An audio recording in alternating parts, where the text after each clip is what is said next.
শ্রুতি, অঙ্কিত, দুপুর গড়িয়ে যাচ্ছে, অনেক রোদ্দুর। যা এখন বাড়িতে যা, বিশ্রাম কর, আর সন্ধেবেলা আসবি। 2 মিনিট দিদু, ব্যাস আর একটুখানি। এই অঙ্কিত, তাড়াতাড়ি কর না।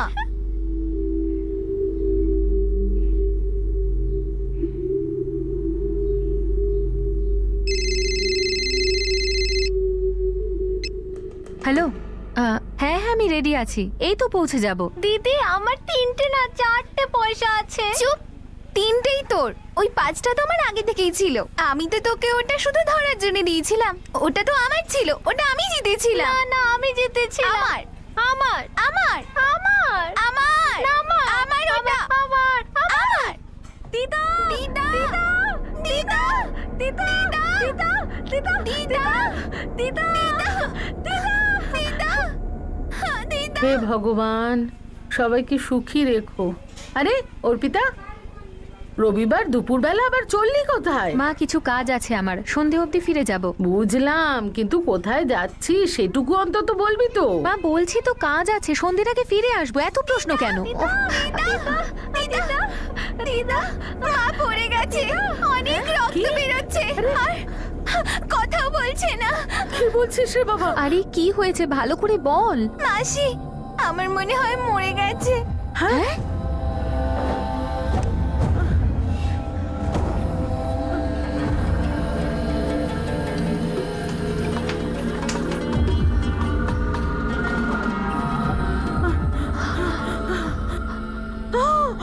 হে ভগবান, অঞ্জলি, অঞ্জলি, অঞ্জলি, অঞ্জলি, অঞ্জলি, অঞ্জলি, হে ভগবান। আরে কি হলো ওর?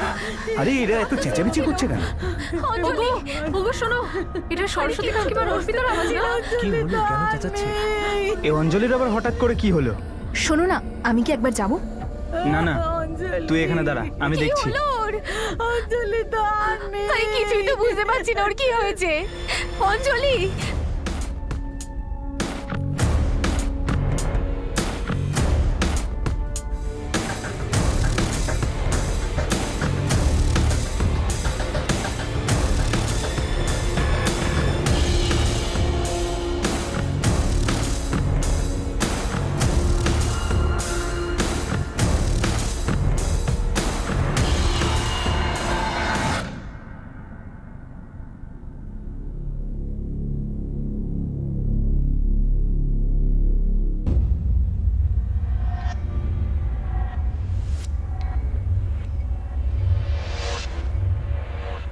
ম্যাডাম, এ আমার ছোট বোন অঞ্জলি।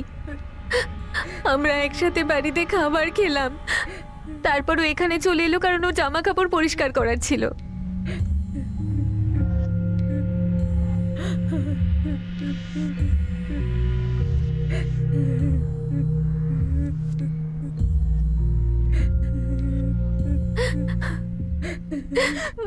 ওরা অঞ্জলির ছেলে মেয়ে, শ্রুতি আর অঙ্কিত।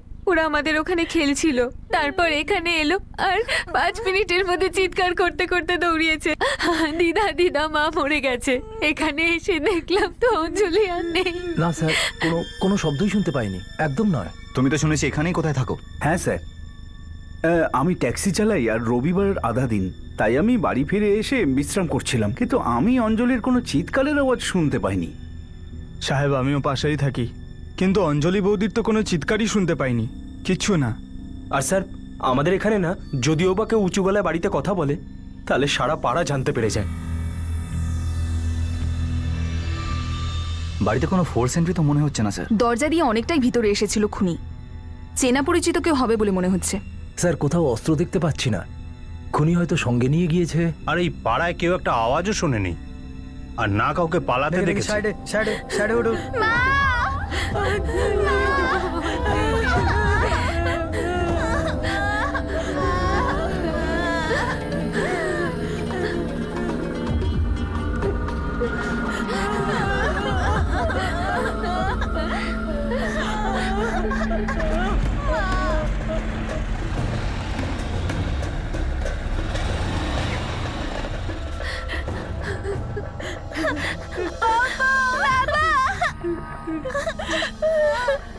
আরে তোমরা কেউ কিছু বলছো না কেন? আমার স্ত্রী কোথায় গেছে? তোমার স্ত্রী আর বেঁচে নেই, বডি পোস্টমর্টমের জন্য পাঠানো হয়েছে।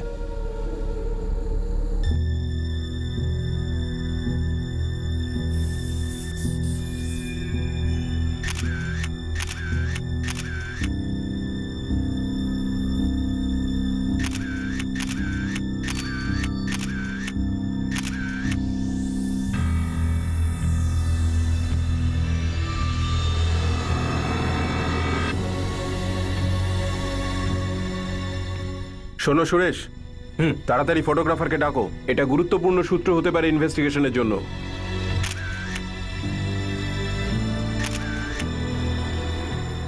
স্যার, আমার শিফট চলছিল ফ্যাক্টরিতে। তখন আমার শালি অর্পিতার ফোন আসে।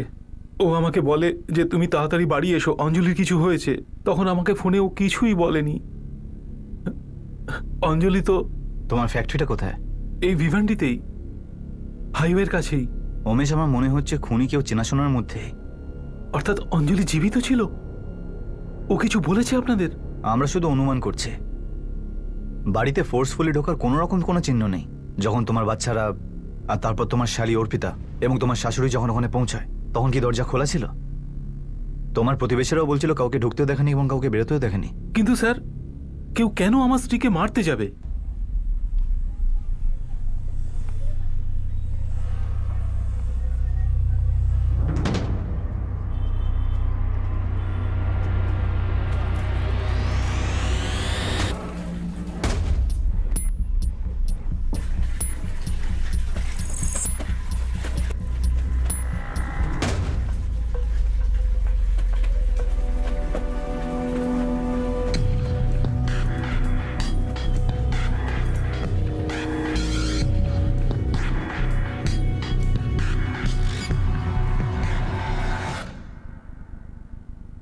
অঙ্কিত, শ্রুতি, তোমরা তোমাদের বাড়িতে কাউকে ঢুকতে বা বেরোতে দেখেছো? আচ্ছা, বাড়ির দরজা কি খোলা ছিল যখন তুমি দিদার বাড়ি থেকে এসেছিলে?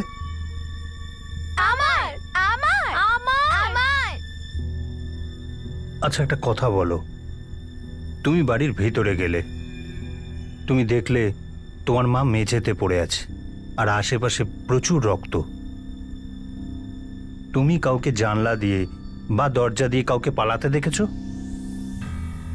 ওটা তোর ছিল না, ওটা আমার ছিল। আমারই ছিল। আরে না,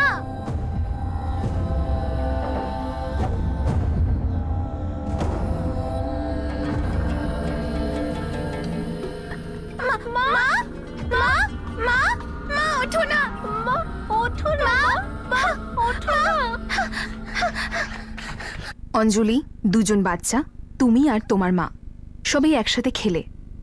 তারপর যখন অঞ্জলি নিজের বাড়ি গেল, তাহলে বাচ্চাদের কেন নিল না? ম্যাডাম, এটা রোজকার ব্যাপার। অঞ্জলি আর বাচ্চা দুটো দুবেলা আমাদের বাড়িতেই খেত। অঞ্জলি নিজের বাড়িতে চলে গেলেও বাচ্চা দুটো আমাদের এখানেই থাকতো। দিদার সাথে থাকতে ভালোবাসে। আর উমেশ, ও রাতে কোথায় খায়? আর ছুটির দিনে? উমেশও আমাদের বাড়িতেই খায়। স্যার, আমাকে একবার অঞ্জলিকে দেখতে দিন। উমেশ, এখনই নয়, পোস্টমর্টম চলছে এখনো, তারপরে। হ্যাঁ, কিন্তু আমার আর একটু সময় লাগবে। আমার হাতে কিছু সূত্র এসেছে যেটা এই মার্ডার কেসের ইনভেস্টিগেশনের ক্ষেত্রে গুরুত্বপূর্ণ সূত্র হতে পারে। কি পেয়েছো রমেশ? চুলের কয়েকটা টুকরো পেয়েছি, যেটা সম্ভবত কোনো পুরুষের। আমি অ্যানালিসিস করে আপনাকে তাড়াতাড়ি জানিয়ে দেব। গলাটা কাটা ছিল, দেখেছিলেন? কিন্তু হলো কি করে? অঞ্জলি চিৎকার করলো না কেন? আমার মনে হয় কেউ পেছন থেকে আঘাত করেছে, মুখটা বন্ধ করে। ওই সিনেমায় যেমন দেখায় না, ওরকম। কিন্তু কোনো লোক ভেতরে ঢুকে পড়বে কি করে? অঞ্জলি তাহলে কি ওর জন্য দরজা খুলেছিল? মনে হচ্ছে কোনো চেনা জানা লোকই হবে। ওই বেচারি বুঝতেও পারেনি হয়তো যে ওরকম কেউ কিছু করবে।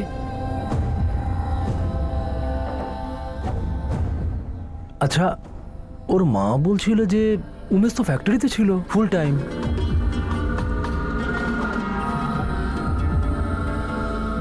না, কোনো রকম সেক্সুয়াল অ্যাসল্ট হয়নি। কোনো রকম চেষ্টা? ডিটেলস স্ক্যান করেছি, আমি তো কোনো রকম সেক্সুয়াল অ্যাসল্টের চিহ্ন পর্যন্ত পাইনি। ধারারও কিছু দিয়ে গলাটা কাটা হয়েছে, হতে পারে কোনো ছুরি। বাড়ির ভিতর কোনো চুরি টুরিও হয়নি? তাহলে অপরাধের মোটিভ না সেক্সুয়াল অ্যাসল্ট ছিল না চুরি ছিল? ছিল স্রেফ মার্ডার। যদি ধস্তাধস্তি হতো তাহলে এর নখেতে আততায়ীর চিহ্ন থাকতো, কিন্তু তা পাইনি। স্যার, কলোনির সমস্ত ছেলেদের কাজে লাগিয়ে দিয়েছে। রিসেন্টলি উমেশ মা এবং ওর বোনের জন্য ইনফরমেশন গ্যাদার করতে গেছে। কোনো জানা পরিচিত কেউ এসেছিল খুনের উদ্দেশ্যে, আর প্ল্যানটাকে সফল করে গেল। স্যার, উমেশের কল রেকর্ড চেক করলাম, ক্লিন। ওর ফ্যাক্টরিতেও গেছিলাম। সকাল 8:30 থেকে অঞ্জলির ফোন আসা না পর্যন্ত ও ওখানেই ছিল। হয়তো কোনো পরিচিত কাউকে পাঠানো হয়েছিল, খুব চেনা পরিচিত কেউ, যার জন্য অঞ্জলি দরজা খুলে দিয়েছিল, যার অ্যাটাকের উত্তরে কোনো ফাইট ব্যাক হয়নি, না চিৎকার করেছিল, নো রিয়াকশন টাইম, আর মুহূর্তের মধ্যে খেল খতম। হয়তো কারো জানা ছিল যে অঞ্জলি একা বাড়িতে ফিরেছে, বাচ্চারা ছিল না ওর সাথে। সঠিক সুযোগের অপেক্ষায় ছিল, সুযোগ পেল আর ঝাঁপিয়ে পড়ল, আর চোখের পলকে মার্ডার করে দিল। প্রায় 7 বছর বিয়ে হলো উমেশ আর অঞ্জলির। তুমি অঞ্জলি থেকে বড়? হ্যাঁ, কিন্তু এখনো আমার বিয়ে হয়নি। কেন? আপনার হয়েছে? আমার বোনের তো আর খুন হয়নি। তাহলে এটা খোঁজ করুন কেন হয়েছে আর কে করেছে। আমার বিয়ের কথা ছাড়ুন। ঝগড়া কি হতো উমেশ আর অঞ্জলির মধ্যে? কোনো সমস্যা ছিল? হ্যাঁ, উমেশের একটা ব্যাপার ছিল। কোনো অন্য মহিলা? না, ও চাইতো ওর বউ একজন ভালো গৃহিণী হোক। মানে যে নিজের বাড়ির দায়িত্ব নিতে পারবে, ঘর সামলাবে, নিজেই রান্না করবে। এসব নিয়ে ওদের মধ্যে প্রায়ই ঝগড়া লেগে থাকতো।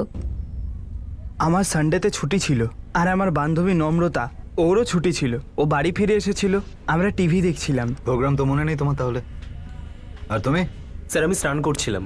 আচ্ছা, তোমরা আমাকে একটা কথা বলো। এই যে অঞ্জলির স্বামী, যার নাম উমেশ, এ কি মারতে পারে অঞ্জলিকে?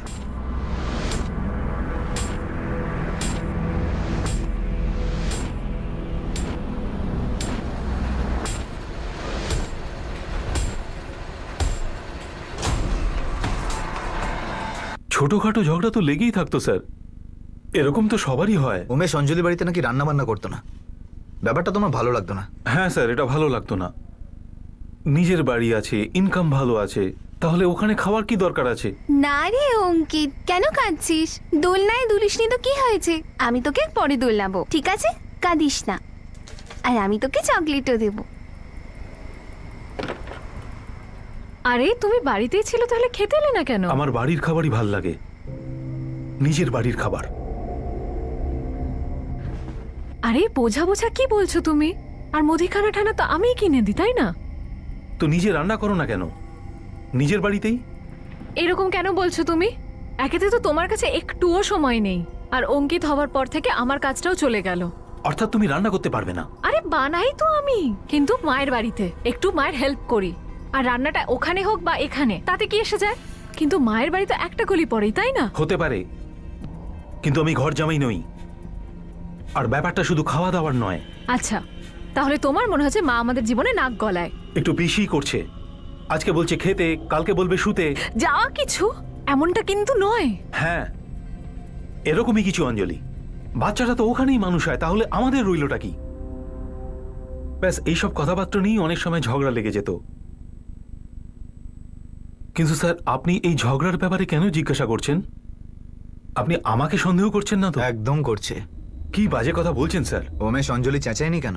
ও তো বাড়িতে একাই ছিল। আর আমি ফ্যাক্টরিতে ছিলাম। তো কাকে পাঠিয়েছিলে তুমি? নাম বলো। আরে কি যা তা কথা বলছেন আপনি স্যার?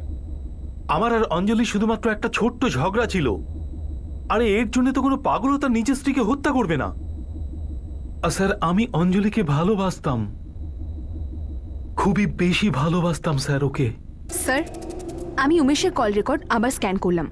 এমন কোনো কল পেলাম না যেটা কিনা সাসপিশিয়াস, যেটা হত্যাকারীর বা হত্যাকারীকে হায়ার করেছে এমন। খুনি যদি ভাড়াটে হয়ে থাকে তাহলে উমেশ অ্যাফোর্ড করলো কি করে? এসবে তো বেশ খরচ হয়। হতে পারে পাড়ার থেকেই কাউকে ডেকেছে এই কাণ্ড করার জন্য, বন্ধু হবে পাড়ার কেউ। কিন্তু স্যার, বাড়িতে রান্না না হওয়ার জন্য মার্ডার? খাবার না বানানোটা একটা অজুহাত হতে পারে। এই ঝগড়ার মূল কারণ অন্য। ব্যাকরুমে কি চলছিল সেই কারণটা জানা এখনো। কিন্তু স্যার, বাড়িতে রান্না না হওয়ার জন্য মার্ডার? খাবার না বানানোটা একটা অজুহাত হতে পারে। এই ঝগড়ার মূল কারণ অন্য। ব্যাকরুমে কি চলছিল সেই কারণটা জানা এখনো বাকি আছে।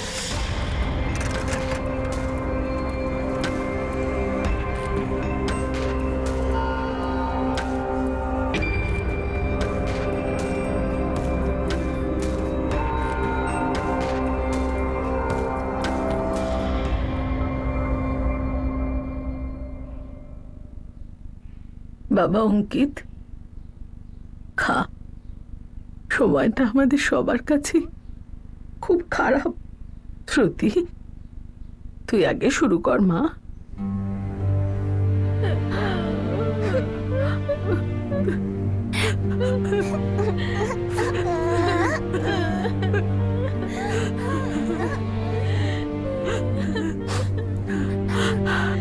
শ্রুতি,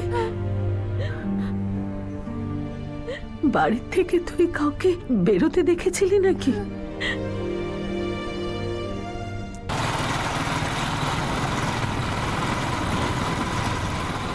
এটা এমন কেউ ছিল যার অনেক সাদা চুল আছে। ঘরে অনেকগুলো সাদা চুল পাওয়া গেছে। তুমি মেঝেতে পেয়েছো বডির পাশে? হ্যাঁ, যদিও ভিকটিমের হাতে কোনো স্ট্রাগলের চিহ্ন নেই, কিন্তু চুলগুলো পাওয়া গেছে ঘটনাস্থলেই। পুরুষ মানুষের সাদা চুল? হ্যাঁ, এটা খুনির হতে পারে। স্যার, অঞ্জলির বাড়ির পাশে যে লোকটা থাকে, যার সঙ্গে আমাদের কথা হয়েছিল, তুমি তো এখানেই পাশে কথা থাকো শুনেছি, তাই না? আমি ট্যাক্সি চালাই আর রবিবার শুধু আধা দিন।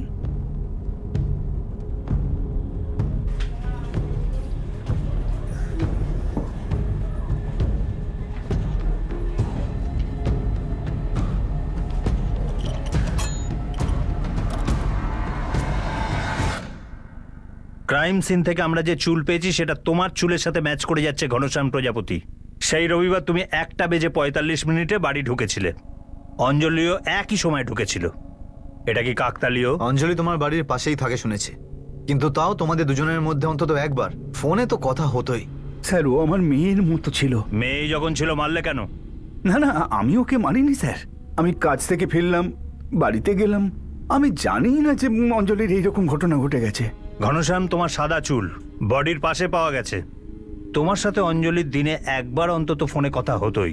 এবার চটপট বলতে শুরু করো মার্ডারের কারণটা কি, নাহলে তোমার সাদা চুলের সম্মান কিন্তু রাখা যাবে না। বলো, কেন মারলে?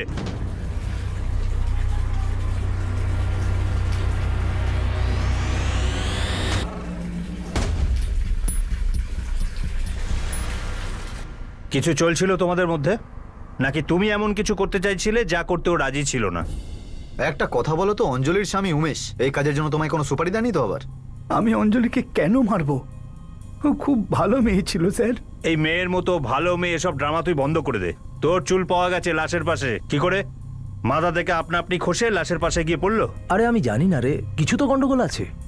একটা লোক আসে অনেক কথা জিজ্ঞেস করছিল, আমাকেও করেছে অর্পিতার ব্যাপারে। মানে দুই বোনের মধ্যে কিছু। কি বলবো বল? কিন্তু বাইরে থেকে ভেতরে কি যাবে? আমি কি করে বলবো? যে লোকটা আসে ওই লোকটা বলছিল যেই ভেতরে ঢুকে থাকুক তার বাঁচবার কোনো চান্সই নেই। ওর বিরুদ্ধে অনেক কিছু জানতে পেরে গেছে পুলিশ তো। হ্যাঁ, এমন কি পেয়েছে? আরে কি হয়েছে, পুলিশ অঞ্জলির হাতে খুনির চুল পেয়েছে। এবার পুলিশ ওই চুলটা ভালো করে দেখবে আর তারপর ওই খুনিটাকে ভালো করে দেখে নেবে। কিন্তু ম্যাডাম, এই অর্পিতা আপনাকে উমেশ আর অঞ্জলির ঝগড়ার ব্যাপারটা বলেছিল, কিন্তু নিজের ব্যাপারে কিছু বলেছিল? কেন? স্টোরিতে কোনো টুইস্ট কোনো আছে? একটা থাকলে তো বলবো। স্টার্ট টু এন্ড সবটা বলো। স্যার, আমি শ্রুতি আর অঙ্কিতের দাদুর মতো। যে ফোন কলের কথা আপনি রোজ বলছেন, কথা হতো প্রতিদিন। আগে হ্যাঁ, রোজ কথা হতো, কারণ স্কুল তো রোজই হতো না। অঞ্জলি আমাকে ফোন করতো, আমিও কখনো কখনো ওকে ফোন করতাম, কিন্তু এই ফোন বাচ্চাদের স্কুল থেকে নিয়ে আসার জন্য হতো। যখনই আমি ফাঁকা থাকতাম আমি বাচ্চাদের স্কুল থেকে নিয়ে আসতাম। আমার খুব ভালো লাগতো ওদের নিয়ে আসতে। এই তো, চলে এসো, বসো।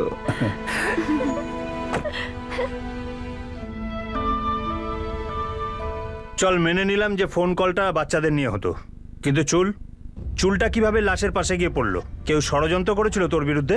কোনো নাপিত নাকি যে তোর চুল কেটে লাশের পাশে ফেলে এসেছিল? তুমি অঞ্জলির বাড়িতেও যেতে শুনেছি, বিশেষ করে সেই সময় যখন ওর স্বামী নাকি বাড়িতেই থাকতো না। কি নোংরা কথা বলছেন আপনি আমার নামে? আমি আপনাদের বারবার বলছি যে অঞ্জলি ছিল আমার মেয়ের মতো। চুপ কর। মেয়ের মতো, নাতি নাতনির মতো এসব কথা তোর পকেটে রাখ। সোজাসুজি বল, তুই যেতিস কেন অঞ্জলি ঘরে? হ্যাঁ হ্যাঁ, যেতাম তো, মোটামুটি প্রতিদিন সন্ধ্যাবেলা যেতাম। কিসের জন্য যেতিস? এমনি টিভি দেখতে যেতাম। আমি তো খবর শুনতে খুব ভালোবাসি, কিন্তু আমার ঘরে কোনো টিভি নেই। ব্যাগ পাওয়া গেছে, বলাই বাহুল্য ঘটনাস্থলে একেবারে চাঞ্চল্যকর অবস্থা। এখন দেখার বিষয় এটাই। আমি বুড়ো হয়েছি, চুল ঝরে পড়ছে, টিভি দেখতে গিয়ে হয়তো ঝরে পড়েছে। তোর সব মিথ্যারও ধরা পড়ে যাওয়ার টাইম হয়ে গেছে ঘনশ্যাম। এটা তোর লাস্ট ওয়ার্নিং। সত্যি কথা বল, কেন মারলি অঞ্জলিকে? নিজের কোনো ঝামেলার জন্য, না উমেশ তোকে সুপারি দিয়েছিল? স্যার, ছোট মুখে বড় কথা বলছি, কিন্তু বলতে বাধ্য হচ্ছি যে আপনারা আন্দাজে কোনো সাক্ষ্য প্রমাণ ছাড়াই আমার দিকে আঙুল তুলছেন। আমি আপনাদের তো আগেই বলেছি অঞ্জলি আমার মেয়ের মতো ছিল, আমাকে খুব সম্মান করত, শরীরের কথা জিজ্ঞাসা করত। আর বাচ্চাদের স্কুল থেকে আনা, এটা আমার কাছে ছিল খুব আনন্দের কাজ। আমার এই ঘনশ্যামের কথা সত্যি মনে হচ্ছে, কিন্তু ক্রিমিনালস খুব উঁচু দরের অভিনেতা হতে পারে। অনিতা, তুমি একটা কাজ করো, বাচ্চাদের সাথে কথা বলো, আর এই ঘনশ্যামের স্টেটমেন্ট ক্রস চেক করো। হ্যাঁ স্যার, আরেকটা কথা স্যার, অর্পিতার ব্যাপারে কিছু হাতে পাওয়া গেছে, কাজে আসতে পারে। দুই বোনের মধ্যে ঝগড়া? তাই তো মনে হচ্ছে। চন্দন নামর, চন্দন কামলে। অর্পিতা, আমরা চন্দন কামলেকে ধরতে চলেছি। কি? হ্যাঁ, তাই ওর থেকে জানবো নাকি তুমিই বলবে যে কি লুকোচ্ছ? আপনি আমার পার্সোনাল ব্যাপারে কেন জিজ্ঞেস করছেন? হ্যাঁ, এখানে আমার বোন খুন হয়েছে আর আর আপনি চন্দনকে টেনে আনছেন। চন্দনের কানেকশন বার করছি না, বেরিয়ে এসেছে তোমার আর অঞ্জলির এই ফোন রেকর্ডস। ইদানিং চন্দন তোমার আর অঞ্জলির সঙ্গে কথা বলতো, আর অতীতে অনেক কাছাকাছি ছিল তোমরা। তাহলে বলো কি ব্যাপার? হ্যাঁ, মানে হ্যাঁ, আমি জানি অঞ্জলি শানের মার্ডার হয়েছে। আমি ওকে পার্সোনালি চিনতাম। চলো, অন্তত তুমি এইটা তো বললে না যে কোন অঞ্জলি। আমি তো কোনো অঞ্জলিকেই চিনি না। কিন্তু আমি এরকম কেন বলবো স্যার? অর্পিতাকে চিনতে? ওকে তো একটু বেশি ভালো চেনো মনে হয়। স্যার, আপনি পুলিশ, আপনার প্রশ্নের উত্তর তো আমি দেবই, কিন্তু কি কেন সেসব তো বলুন। আপনি বলুন যে আপনি কি জানতে চান, আগে সেটা তো বলুন। আপাতত তোমার থেকে আমরা এটাই জানতে চাই যে তুমি একদম দেরি না করে এক্ষুনি ক্রাইম ব্রাঞ্চ অফিসে হাজিরা দিতে আসো।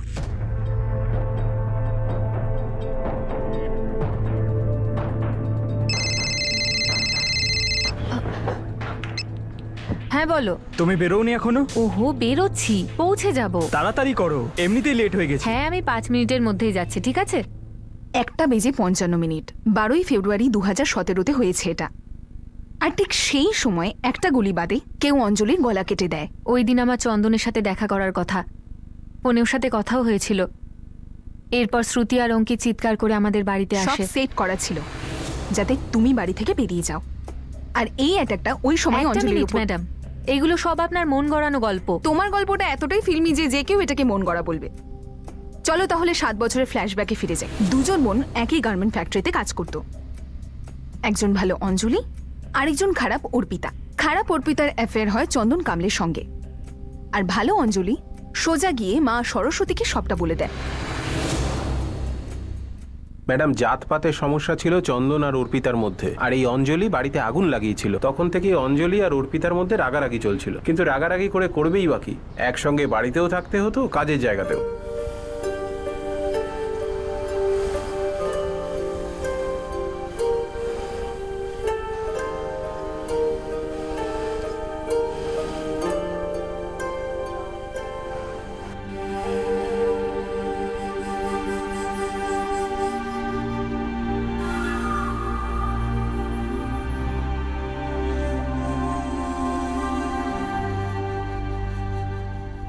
অর্পিতার মা আমাদের বিরুদ্ধে ছিল। আপনি তো জানেন এই জাতপাত নিয়ে কি সব ঝামেলা হয়। এই জাতপাতের ঝামেলা ছাড়াও 7 বছর পরেও তোর আর অর্পিতার মধ্যে অ্যাফেয়ার চলছে। এতক্ষণে তো অঞ্জলির বিয়েও হয়ে গেছিল, তা সত্ত্বেও ও তোর সঙ্গে ফোনে কন্ট্যাক্ট রেখেছিল। স্যার, অঞ্জলিও সেই ফ্যাক্টরিতেই কাজ করতো যেখানকার আমি সুপারভাইজার, কাপড়ের ফ্যাক্টরি। কিন্তু সেটা তো 7 বছর আগে ছিল না? সেই ফ্যাক্টরিতে বহু মেয়ে এসেছে গেছে, এরকমও হয়েছে নিশ্চয়ই। তার মানে সবার সঙ্গে ফোনে টাচে আছিস তুই? হ্যাঁ, কারণ অঞ্জলি সব মাকে বলে দেয়, তাই আমি চন্দনের ব্যাপারে মাকে কিছু বলার সুযোগই পাইনি। খুব দুঃখ হয়েছে হয়তো, রাগও হয়েছে নিশ্চয়ই অঞ্জলির উপর। যতটা রাগ ছিল 7 বছরে ফুরিয়ে গেছে। ও আমার বোন ছিল, ভুল করে ফেলেছিল, বিয়েও হয়ে গিয়েছে ওর। আর এখন আমি অপেক্ষা করছি কবে চন্দন আর আমার বিয়েটা হয়। খুব তাড়াতাড়ি করব বলে ভাবছি। তাহলে কি বিয়েটা তোমার মার জাতপাত নিয়ে সমস্যার জন্যই থেকে আছে? হ্যাঁ। তাহলে এটা নয় তো যে তোমার আর চন্দনের মাঝে তোমার মা নয়, নিজে অঞ্জলি ছিল পথের কাঁটা? কি সব বাজে বাজে বকছেন আপনি? অঞ্জলি আর চন্দনের মধ্যে কি ছিল অর্পিতা? স্যার, অঞ্জলির প্রথম বাচ্চা হওয়ার পরেও আমার কাছে এসেছিল কাজের জন্য। ও সবসময় আমার সঙ্গে টাচে থাকতো কাজের জন্য, শুধু কাজের জন্য। তো এখনো কি ও অন্য কোনো ইউনিটে কাজ করছে? না স্যার, ওর দ্বিতীয় বাচ্চা হওয়ার পরে ও কাজ ছেড়ে দেয়। কিন্তু সেই বাচ্চাটা 5 বছরের হয়ে গেল। কিন্তু তোর আর অঞ্জলির সঙ্গে কথা হয়েছিল 15 দিন আগে। এবার যখন ও কাজই করছিল না, তখন ফোন করে কি গল্প করছিলে ওর স্যার সাথে? এখানে যতগুলো ইউনিট আছে সবকটাতেই আমি সুপারভাইজার হিসেবে কাজ করেছি, তাই অনেক ওয়ার্কারই আমার সঙ্গে ফোনে কথা বলে। তোর ফোন রেকর্ডের প্রতিটা লোকের সঙ্গেই আমরা কথা বলেছি এবং তা থেকে জানতে পারি যে তোর আর অর্পিতার মধ্যে জোরদার ঝগড়া হয়েছিল। হ্যাঁ স্যার, হয়েছিল। কি নিয়ে হয়েছিল? অঞ্জলি। নিজের বোনের সঙ্গে এই ধরনের প্রতিযোগিতা, নাকি রাগটা কখনো কমেইনি? আমি জানি যে এরকম রাগ কখনো কমে না অর্পিতা। কি ব্যাপার, এমন কোন হিসেব তুমি মেটাতে চেয়েছিলে অঞ্জলির সঙ্গে? কোনো হিসেব নিকেশের ব্যাপার নয় এটা। হ্যাঁ, যতটা রাগ হওয়ার ছিল হয়েছে। প্রতিশোধ নেওয়ার কথা কখনো ভাবিনি। হ্যাঁ, একটা ভয় আমি পেতাম সব সময়।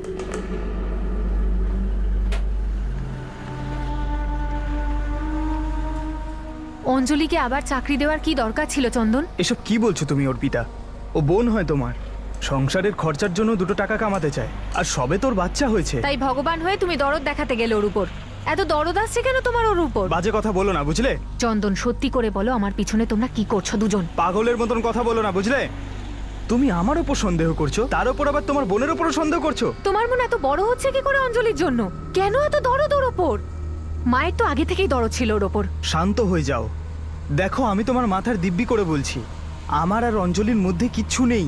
আরে আমি শুধু তোমায় ভালোবাসি। এখন এটা আমাকে বুঝিও না যে চন্দন তোমার মাথায় হাত দিল, প্রতিজ্ঞা কাটলো, আর তুমি সাধুর মতো ওকে বিশ্বাস করে নিলে। না সাধু, না অত্যন্ত হিংসে করি।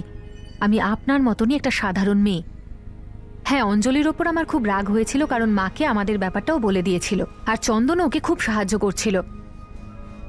ব্যাস ব্যাস এইটাই আমার রাগ ছিল। কিন্তু সময়ের সাথে সাথে ঠিক হয়ে যাই, বিশেষ করে অঙ্কিত আসার পরে। ম্যাডাম, আমাদের মধ্যে কোনো ঝগড়া ছিল না, আর আমি আমার বোনকে মারিনি। 2 বোনের মধ্যে হিংসা হতে পারে, রাগ হতে পারে, কিন্তু সেই রাগ কখনো বোনের খুন করতে পারে না। সানডে অর্পিতা এবং মানডে অঞ্জলির সঙ্গে দেখা করতে যাচ্ছে হয়তো। এটা নিয়ে আমাদের কোনো মাথা ব্যথা নেই। তুই শুধু আমাকে অঞ্জলির মার্ডারের ব্যাপারে বল। অর্পিতাই করিয়েছে না? অর্পিতা ওর বোনকে কখনোই মারতে পারে না, আর না কাউকে সুপারি দিতে পারে। আমি অর্পিতাকে খুব ভালো করে চিনি। হতে পারে ওর বোনের সঙ্গে খুব একটা ফ্রেন্ডলি নয়, খুব একটা কথাও বলে না, কিন্তু ওর শত্রুও নয় যে ওকে খুন করার কথা ভাববে।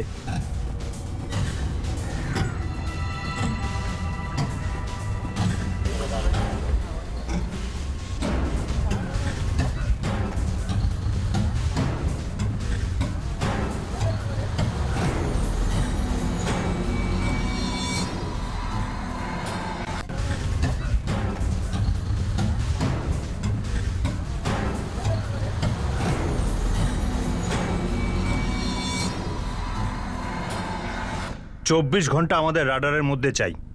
এটা অসম্ভব যে একটাও ভুল করবে না। যদি একটা ক্লু পাই, তাহলে পুরো কেসটা আমাদের হাতে এসে যাবে।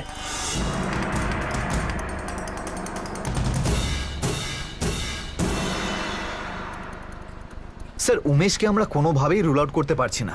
হতে পারে যে ও চন্দন আর নিজের স্ত্রী অঞ্জলির মধ্যে কিছু ভাবছিল, আর কাউকে পাঠিয়ে দিয়েছে অঞ্জলিকে খুন করতে। ঘনশ্যাম প্রজাপতিও স্ট্রং সাসপেক্ট আমাদের, যদি ও একটা ইমোশনাল কাহিনী শুনিয়েছে। স্যার, আমার বাচ্চাদের সঙ্গে কথা হলো, ওরা বলল যে ঘনশ্যাম ওদেরকে স্কুল থেকে নিতে আসতো। এটা তো সত্যি। জরুরি নয় যে একটা ভাগ সত্যি হলে অন্য ভাগও সত্যি হবে। ঘনশ্যাম অঞ্জলির বাড়িতে শুধুমাত্র টিভি দেখতে যেত, হয়তো কোনোদিন সীমা অতিক্রম করেছিল। সত্যি এটাই যে অঞ্জলি চিৎকার করেনি যখন তার উপর হামলা হয়েছিল। একটা কথা তো সত্যি, হামলাকারী চেনা পরিচিত ছিল। ক্লিন চিট কাউকে দেওয়া যাচ্ছে না। সমস্ত সাসপেক্ট আমাদের রাডারে।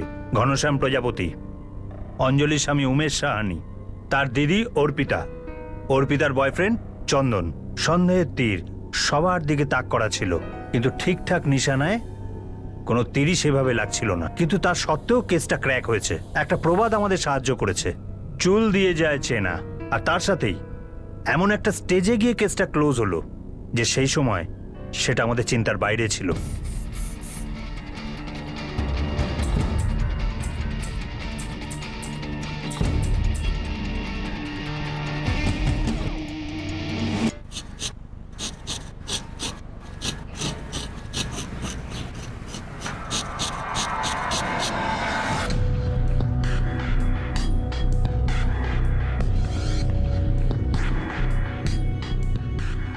স্যার 4 দিন আগে গুজব রটেছিল যে আপনারা অঞ্জলির হাতে খুনির চুল পেয়েছেন। হ্যাঁ তো স্যার সেই খবরটাই সারা শম্ভুনগরে আগুনের মতো ছড়িয়ে পড়েছে যে আর তো খুনির বাঁচার কোনো চান্সই নেই। সেবা আসল কথা বল। আজই আমি খবর পেলাম গত 4 দিন ধরে একটা ছেলে হঠাৎই মাথা ন্যাড়া করে ঘুরে বেড়াচ্ছে।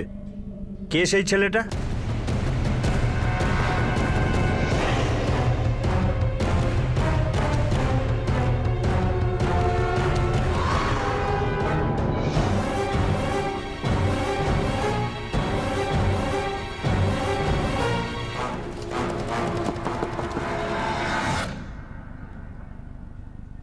হ্যাঁ, তোর ভাই পঙ্কজ কোথায়?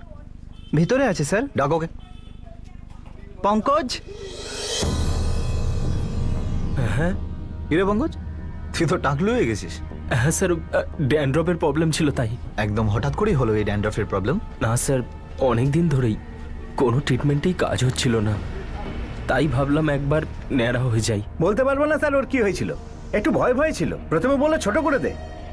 মিলিটারি কাটের থেকে ছোট করে দে, একদম ছোট।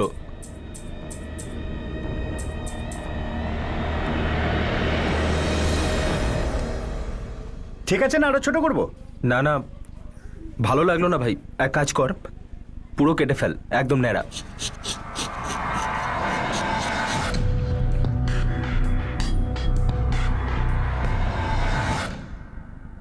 ড্যান্ড্রাফ অনেক বেড়ে গেছিল, তাই ন্যাড়া করা ছাড়া আর কোনো উপায় ছিল না। তুই স্নান করছিলিস না? কি কি স্যার? আরে সানডে দুপুরে যখন তোদের পাড়ায় খুন হলো অঞ্জলির, তুই বললি না যে তুই চান করছিলি, ভুলে গেলি? না না স্যার, বলিনি আমি, আমি স্নানই করছিলাম। ম্যাডাম, আমরা এইমাত্র কোলাপুর থেকে এলাম, আর এসেই অঞ্জলির কথাটা শুনি। আপনার বড় ছেলে দীনেশ বলছিল যে আপনার ছোট ছেলে পঙ্কজ আপনার সঙ্গে আছে, আপনার মেয়ে আর জামাইয়ের সঙ্গে চেম্বুরে থাকে। হ্যাঁ, ঠিক কথা। তাহলে 12ই ফেব্রুয়ারি পঙ্কজ এখানে কেন এসেছিল, যেদিন অঞ্জলি মারা গেল? এমনি দেখা করতে। তাহলে আলাদা কেন থাকে? অঞ্জলির ব্যাপারে শুনে আমরা চমকে গিয়েছি। কিন্তু এটা আমার প্রশ্নের উত্তর নয়। 12ই ফেব্রুয়ারি পঙ্কজ এখানে কেন এসেছিল, আর ও আপনাদের সঙ্গে কেন থাকে না?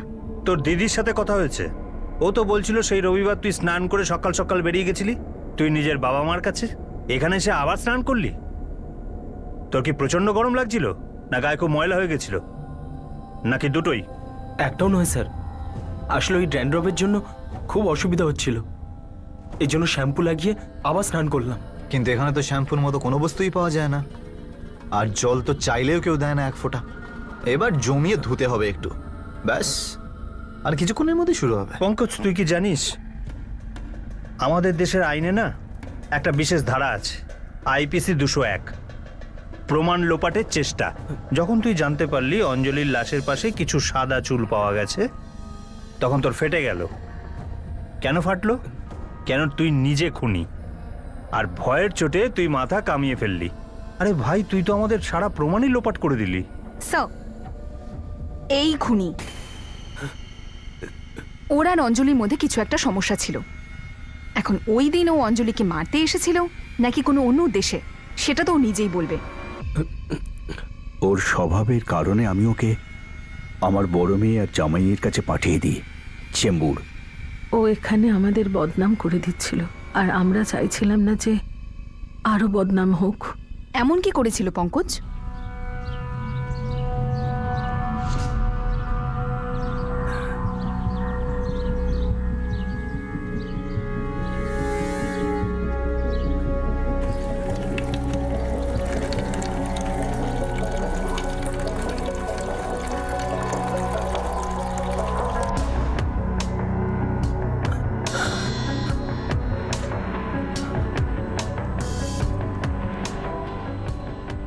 এটা ভেতরে রেখে দাও।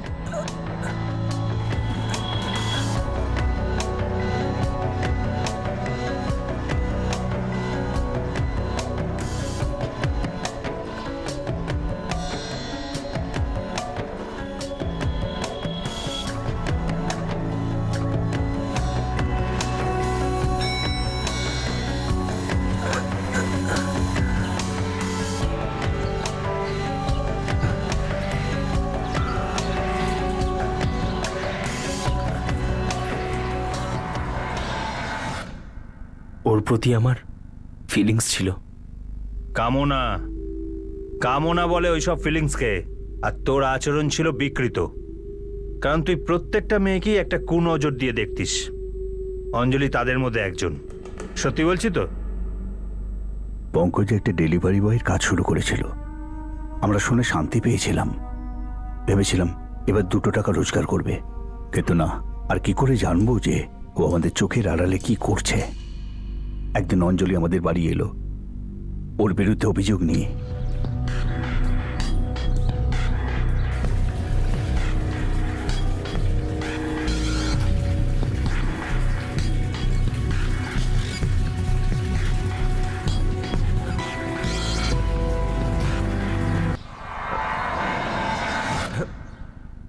শালা, তাই আমি ভাবি আমি রোজ কাঁচটা বন্ধ করি আর কাঁচটা খোলে কে? বৌদি আমি আসলে আই চুপ কর। বৌদি বলছিস আর এইসব কাজ করিস? আগুন জ্বলে যায় মনের ভেতর তোমাকে দেখলে। তোমারও জ্বলে তো আগুন? জ্বলে না? জানোয়ার, এইরকম নোংরামো করে বেড়াস তুই? হ্যাঁ, শয়তান!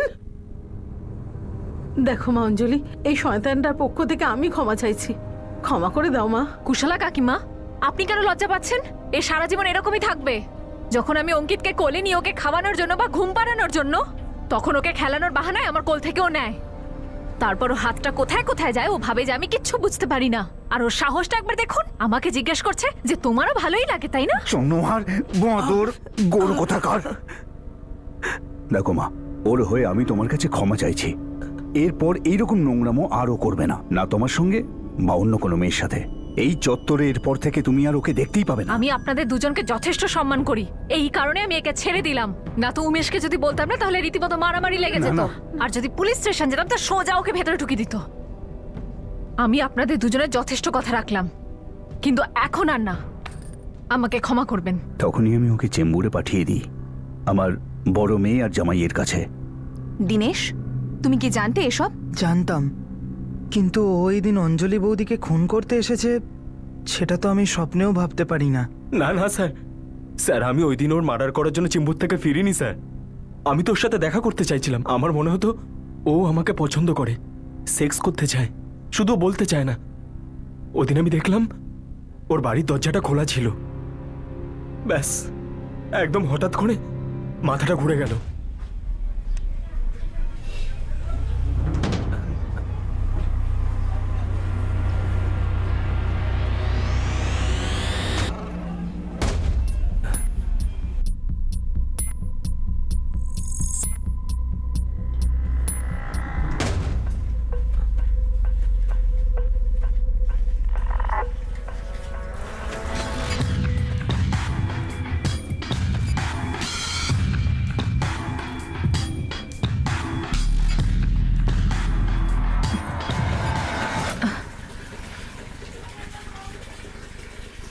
ভেতরে কি করে ঢুকলি রে তুই? চল বাইরে যাও। তোর এত বড় সাহস কি করে হলো আমার ঘরে ঢোকার? চুপচাপ বাইরে বেরো। আমি ভালো করে জানি তুমি আমার উপর যে রাগ করো না, সেটা ওপর থেকে, কিন্তু ভেতর থেকে তুমি ঠিক ততটাই ভালোবাসো। মা বাবা আছে বাড়িতে নাকি সোজা পুলিশ স্টেশন যাব? তুই দাঁড়া, আজকে তো পুলিশ স্টেশনেই যাব, ওরাই তোকে পুরো ঠান্ডা করে দেবে। দাঁড়া তুই, এবার ওখানে নিয়ে গিয়ে এমন মজা দেখাবে না পুলিশ যে সারা জীবন আর কখনো এরকম কিছু ভাবতে পারবি না। দাঁড়া, এক্ষুনি যাচ্ছি। আর দাঁড়াও বৌদি, পুলিশের কাছে যেও না। আমি যাচ্ছি যাচ্ছি আমি। হ্যাঁ তাহলে বেরো।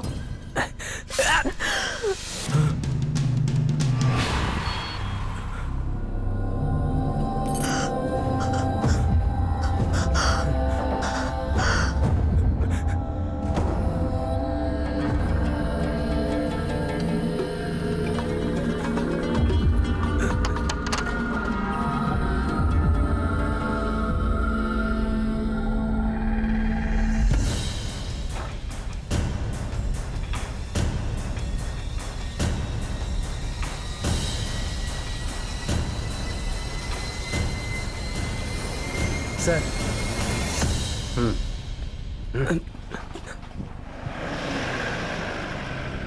তো এই কথাটা অঞ্জলি আপনাদের কখনো বলেনি? অঞ্জলির ঘটনাটা আমাদের জানানো উচিত ছিল, পুলিশে গিয়ে অভিযোগ করা উচিত ছিল।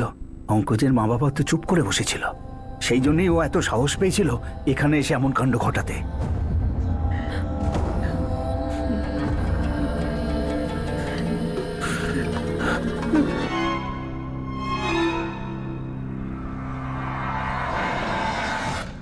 তাহলে এই সাদা চুলটা ঘন শ্যামেরই ছিল, যেটা টিভি দেখতে গিয়ে অঞ্জলির ঘরেই পড়ে গিয়েছিল। শুধুই কি এটা কাকতালীয়? পসিবিলিটি তো সেটাই। কাকতালীয়ভাবে ওর কিছু পাকা চুল পড়ে যাওয়াতে আসল দোষীর চেহারাটা সবার সামনে নিয়ে এলো। না হলে বেশ মুশকিল হতো কেসটাকে সলভ করতে। হয়তো অসম্ভবই হতো, কেননা অঞ্জলি শুধুমাত্র পঙ্কজের মা বাবাকে তার আগের অপরাধ সম্বন্ধে নালিশ করেছিল, আর মা বাবার পক্ষে নিজের সন্তানের বিরুদ্ধে পুলিশকে রিপোর্ট করা প্রায় অসম্ভবই বলা যায়। ওই নালিশটাই একটা মজবুত সংকেত ছিল পঙ্কজের মা বাবার জন্য। তক্ষুনি যদি পঙ্কজের কাউন্সেলিং করা যেত বা আমাদের কাছে আসতো, তাহলে আজ হয়তো অঞ্জলি বেঁচে থাকতো। কোনো অপরাধ বা অপরাধীকে আড়াল করলে সেই লোকসানের নিশ্চয়ই পূরণ হয় না। যখনই কোনো কাছের লোকের আচরণ একটা অ্যাবনর্মালিটির দিকে যেতে থাকে, নিঃসংকোচে কোনো সময় নষ্ট না করে সেই ব্যক্তির চিকিৎসা অত্যন্ত জরুরি। একজন বিকৃত মনস্ককে অপরাধ জন্ম দেওয়ার সুযোগ দেওয়া উচিত নয়। অপরাধ সেই প্রলয় যা ডোবানোর সময় আপন আর পরের মধ্যে কোনো ভেদ করে না। For more updates, subscribe to our channel, click the show links and enjoy watching the videos.